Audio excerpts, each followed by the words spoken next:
السلام علیکم. د پښتو زده کړې په 13مه برخه کې تاسو ته ښه راغلاست وایم. په تېره برخه کې مو قاف او کاف ولیکل. نن به ګاپ او لام زده کوو چې ګاپ او لام څنګه اواز کوي او چیرته لیکل کیږي. اول ګاپ لیکو. ګاپ پوره هم لیکل کیږي او نیم هم لیکل کیږي. اول پوره ګاپ لیکو. پوره ګاپ د تورو په اخر کې لیکل کیږي. لکه مرګ. په مرګ کې ګاپ پوره لیکل سوی. یو بل دا استوري لیکو چې ګاپ یې په اخر کې ولیکل سي. لکه چرګ. په چرګ کې هم ګاپ په اخر کې لیکل سوی او پوره لیکل سوی. اوس نیم ګاپ لیکو. نیم ګاپ د تورو په سر او مابینځ کې لیکل کیږي. لکه ګلاب. په ګلاب کې ګاپ د تورو په سر کې لیکل سوی او نیم لیکل سوی.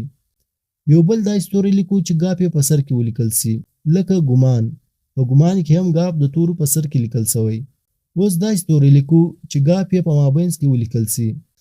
لکه شګه. په شګه کې ګاپ د شین او ه په مابینځ کې لیکل سوی. یو بل دا استوري لیکو چې ګاپ یې په مابینځ کې ولیکل سي. لکه خفګان. په خفګان کې هم ګاپ د ف او د الف په مابینځ کې لیکل سوی. نیم ګاپ مو ولیکو. اوس راځو د لام خواته.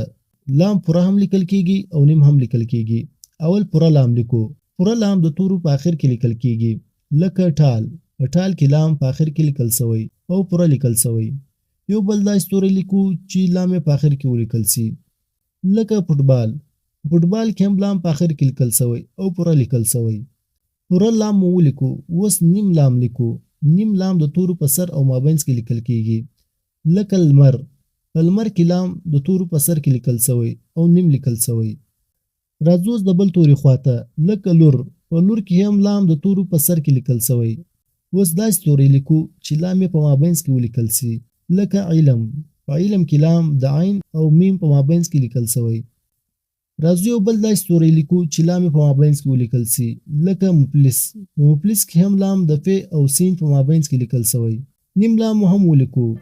اول مو پوره ګاپ ولیکو او بیا مو نیم ګاپ ولیکو او بیا مو پوره لام ولیکو او بیا مو نیم لام ولیکو. نننۍ زده کړه هم دغوم نه وه. در بلې زده کړې پورې د الله په امان.